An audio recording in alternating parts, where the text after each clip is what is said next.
Nesse vídeo nós vamos observar efetivamente a questão da matemática financeira. Então nós vamos estar introduzindo aqui os conceitos de capitalização simples, capitalização composta, e em seguida vamos nos ater primeiramente ao regime de juros simples e segundo, em outro momento, o regime de juro composto. Então, considero que o curso de matemática financeira, para vocês, começa de fato a partir desse vídeo. Nós fizemos uma revisão em outros momentos e agora nós começamos de fato um curso de matemática financeira. Bom, mas para compreender todo esse contexto da matemática financeira, nós já podemos dizer que de fato a matemática financeira é a matemática aplicada em outras áreas. Nós devemos entender alguns elementos desse sistema. Um desses elementos é o seguinte: vamos fazer uma analogia com alguém que pretende alugar uma casa. Ok? Então, uma pessoa deseja alugar uma casa.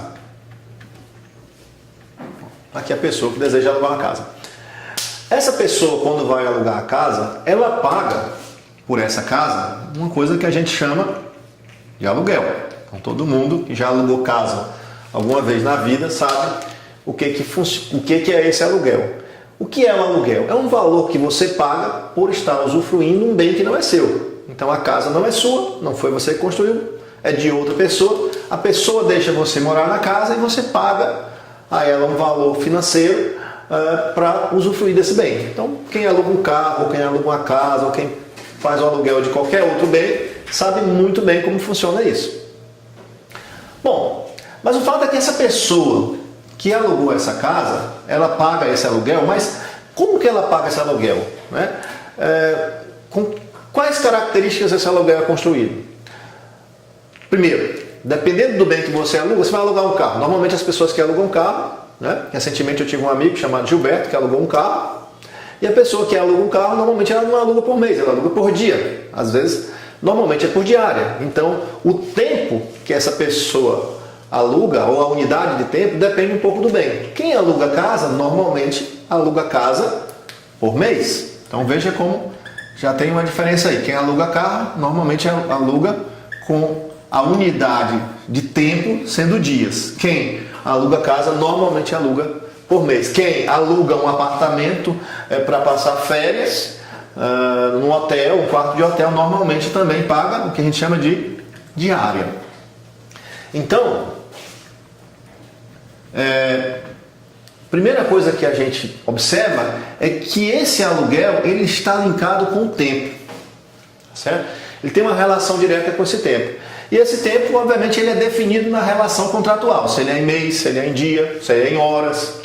Então você paga um aluguel dentro de uma unidade de tempo e você paga mais ou menos aluguel a depender de quanto dessa unidade de tempo você está usufruindo.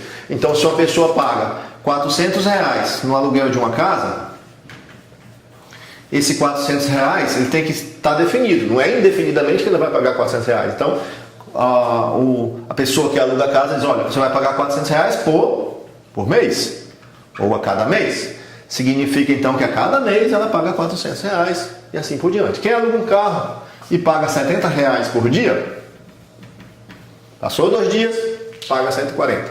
Passou 3 dias, paga 3 vezes 70, que é 210, e assim sucessivamente. Bom, de fato, as transações financeiras, elas seguem esse padrão. Tá certo? O que é a transação financeira e o que a matemática financeira vai tratar de fato? Você também vai alugar algo. Você também vai estar realizando um aluguel. Só que o aluguel não é de uma casa. O aluguel, aquilo que você está alugando, é o dinheiro. É o próprio valor financeiro, que a gente vai chamar aqui de capital. Ok? Então, a matemática financeira vai tratar do aluguel do dinheiro. E obviamente, como vocês observaram anteriormente aqui nessa explicação, o aluguel tem uma relação com o tempo. Então você vai pegar o dinheiro de alguém e você vai usufruir desse dinheiro que não é seu e você vai demorar um certo tempo para devolver esse dinheiro. Obviamente, quando você devolve esse dinheiro, você tem que pagar o aluguel por todo esse tempo que você ficou usufruindo do dinheiro sem devolver para a pessoa, tá certo? E como que vai ser cobrado esse aluguel? Também relacionado ao tempo e também relacionado com a coisa que é um valor financeiro mensal, que a gente vai estipular nesse caso, não por um valor fixado do próprio capital, mas por um valor percentual desse capital. Então, a gente vai definir o seguinte, olha, eu vou te emprestar R$1.000, mas você vai me pagar por mês, ou seja, ao final de cada mês você vai me pagar 10% desse valor. Então, o que você vai pagar mês a mês é 10% de uma quantia. Bom, então, de fato, o que nós estamos tratando aqui é que ao tomar esse dinheiro emprestado, né, a pessoa deve pagar esse aluguel.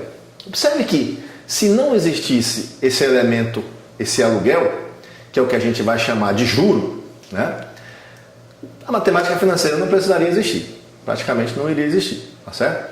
Se as pessoas emprestassem dinheiro para outra pessoa e recebesse ao final de determinado período o mesmo valor, ou seja, aquele super amigo seu, aquele amigão, né, que ele empresta R$100 e você devolve os R$100 daqui a um ano e não tem nada acrescido. Bom, se a situação fosse assim, você não precisaria fazer esse curso, tá? Mas o que acontece, de fato, não é isso, tá? Nós também vamos observar no decorrer do curso que em algumas transações que aparentemente não são de empréstimo, né, o empréstimo está como plano de fundo. Por exemplo, quando você faz uma compra e você paga um valor à vista, mas quando você paga esse valor a prazo, você paga um valor maior.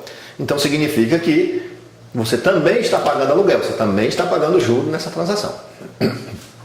Bom, antes de entrar num regime mais específico, nós vamos tentar inicialmente ver a diferença, tá? Que é o objetivo dessa aula. É uma aula mais curta apenas para a gente identificar a diferença do que é o regime de capitalização simples e do que é o regime de capitalização composta.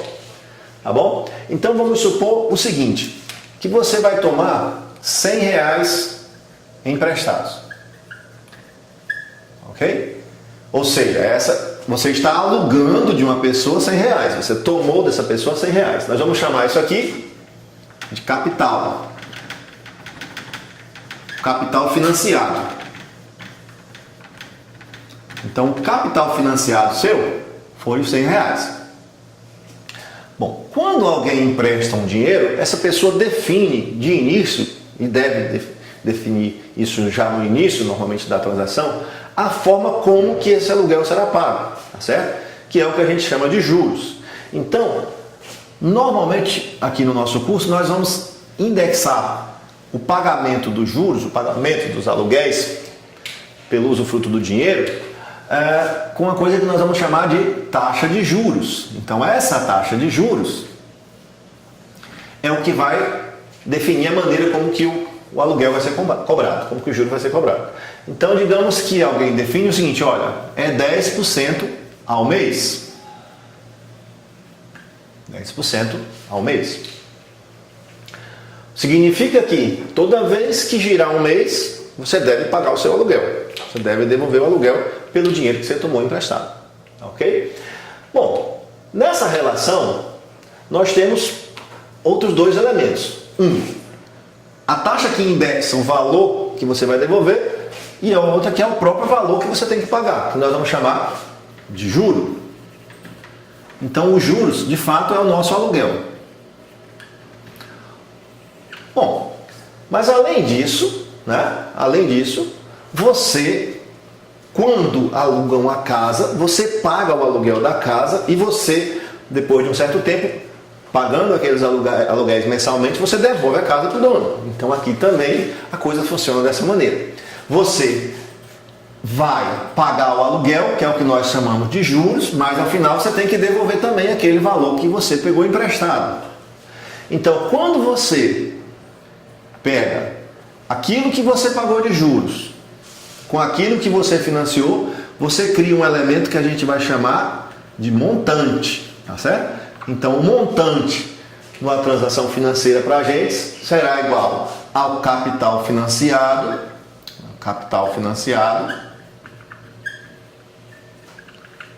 somado dos juros, certo? Então, tudo que é de juros que você pagou por estar usufruindo do dinheiro, junto com o capital que você tomou inicialmente, isso somado, os dois juntos, resulta naquilo que a gente chama de montante. Então, são conceitos bem tranquilos, né? Nós vamos tentar agora ver o que difere o regime de capitalização simples do regime de capitalização composta. Primeira coisa, vamos observar esse nome, capitalização. Olha, capital é o dinheiro, digamos assim, né? Falando da forma mais elementar, da forma mais simples, né? A gente pode fazer uma analogia com o dinheiro. Claro que o capital pode ser definido de forma mais ampla, né? Como bem, como uma mão de obra, como força de trabalho embutida nele também. Mas vamos pensar no capital aqui como sendo dinheiro. Então, capitalização é o processo de formação de capital, ok? Ou seja, como que o capital ele fica gerando outro valor financeiro. Isso só acontece porque existe esse elemento aqui que é chamado de juros, né? Então, quando você embute nesse capital um elemento chamado juros, né, você vai gerando, você vai fazendo com que o capital ao longo do tempo, né, ele não fique estático, ele fique imóvel, ou seja, ele vai se modificando no decorrer do tempo. Bom, então, capitalização simples seria a formação de capital num regime que a gente está chamando de simples, não entendeu o que significa essa palavra simples, e capitalização composta é a formação de capital em um outro regime. Bom, a diferença é muito tranquila de entender, não tem muito drama. Vamos pensar da seguinte forma. No primeiro mês, você tomou um capital, vou chamar aqui de C, de R$100. Vamos pensar que a unidade é o real. Bom, e você vai pagar de juro por esse capital 10% desse valor. 10% de 100 é 10. Então significa que nesse primeiro momento, vou chamar aqui de N, tá bom? O tempo. Ou seja, no primeiro período, a gente não vai usar a notação T para tempo, vamos usar N para período, porque tempo é uma coisa que não... Né? Primeiro que tempo não dá para definir, vamos definir na verdade período. E o período, obviamente, vai estar embutido numa unidade de tempo. O que é unidade de tempo? Um mês, um dia, uma semana, um trimestre, um bimestre, assim por diante. Então, o nosso período aqui no caso, né, o N está em mês, então esse 1 significa um mês. Então veja, você tomou R$100, 10% de 100 é 10, o montante nessa transação é de 110, que é aquilo que você tomou emprestado, mais os 10 que você pagaria de juros, 110. Ok? Suponha que, vamos fazer uma analogia, que isso aqui, o João tomou emprestado de Pedro R$100, está pagando 10 de juros, deveria pagar ao final do primeiro mês 110. Só que ao final do primeiro mês, o João chegou para o Pedro e falou: olha, Pedro, eu não tenho dinheiro para te pagar. Ou seja, não tenho 110 para te devolver. E a única coisa que eu posso estar te pagando de novo são os juros. Então, Pedro diz: não tem problema, meu amigo, não tem problema. Você vai pagar de juros no segundo mês os mesmos 10%. Então, você pagou 10% aqui e você paga 10% aqui também. Só que os 10% em cima do mesmo valor. Veja como o Pedro está sendo legal, né? Nesse caso. Pega 10% de 100, 10 de novo. E você vai me pagar agora? Bom, você me devia 110. Com esses 10 de juros, agora você fica me devendo 120 para pagar no próximo mês. Ocorre que chega no segundo mês, de novo o João está apertado, diz: não posso te pagar o valor total. Pedro diz: não tem problema, você vai me pagar 10% de 100 para o próximo mês. R$10, R$130 ao final do terceiro mês. É só uma correção.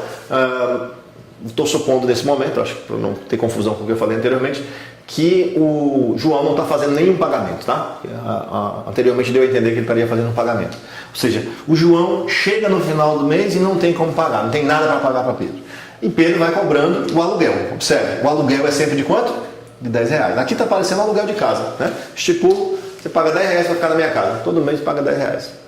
E isso vai acontecendo a todo momento. 10% de 100 é 10, o montante ao final do quarto mês é de 140 e assim por diante. E assim por diante. Essa é uma situação, tá? Mas existe outra situação que é a seguinte: o capital é o mesmo, R$100. Eu vou chamar aqui agora, já anotar o juro com a letra J, tá? Nós vamos entender que é juro já na nossa anotação. O montante eu vou notar pela letra N e aqui é o período N. Então, no primeiro período, João chegou para Pedro e disse que não tinha como pagar. Na outra situação que eu estou colocando agora. Pedro diz: olha, não tem problema, você me paga aqui 10%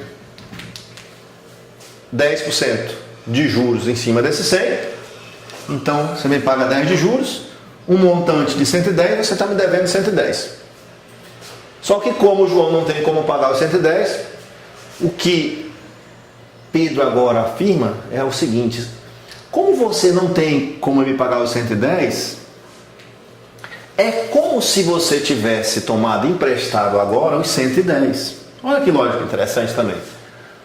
Você não me devolveu o dinheiro era meu, R$110. Como você não me devolveu, é como se você estivesse tomando emprestado este valor agora. Então veja que o capital aqui agora não é mais o mesmo que inicialmente começou a transação. Agora o capital está atualizado. Bom, mas a taxa de juros ainda é a mesma, ainda é de 10%. Só que agora 10% de 110 é 11. E o montante ao final dessa transação é de 121.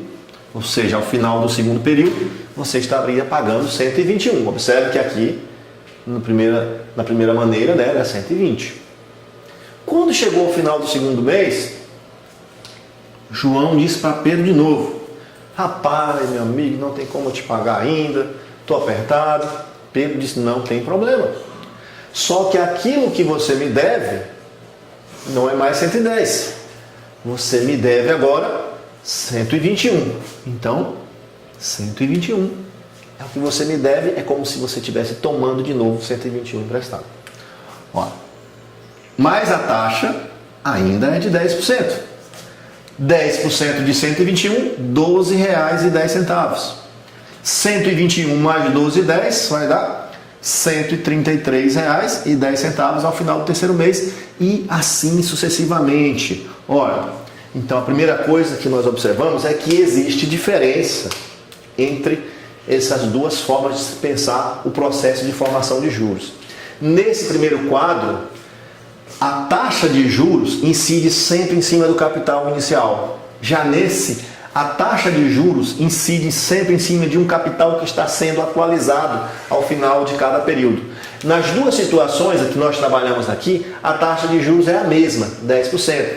Eu não estou trabalhando nesse caso com a taxa de juros variável, mas também poderia trabalhar. Estou trabalhando com a mesma taxa, mas o capital financiado vai se atualizando a cada momento no segundo regime. Ora, pessoal, o primeiro regime é considerado regime de juro simples.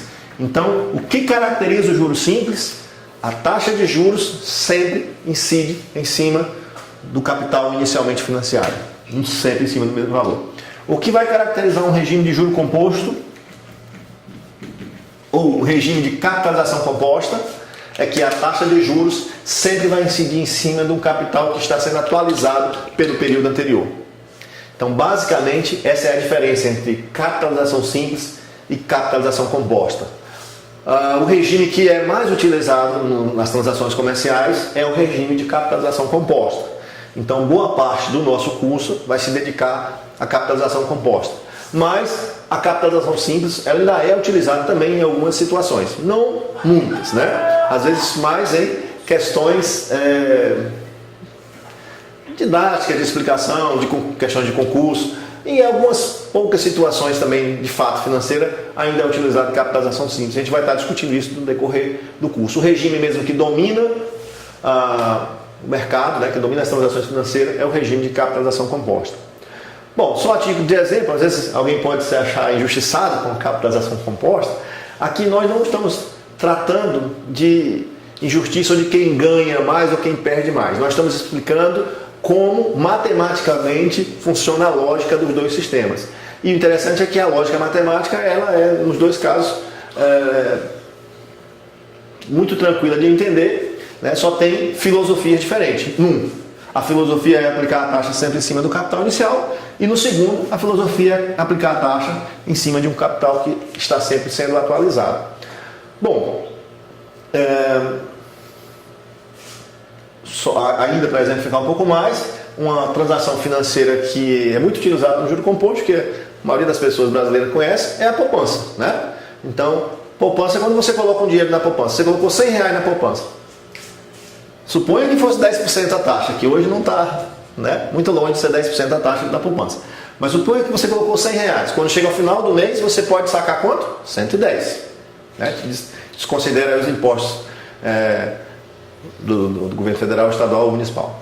Então, você colocou R$100 e tivesse uma rentabilidade de 10%, você iria sacar 110. Se você não tirar aquele dinheiro da poupança, ele é seu.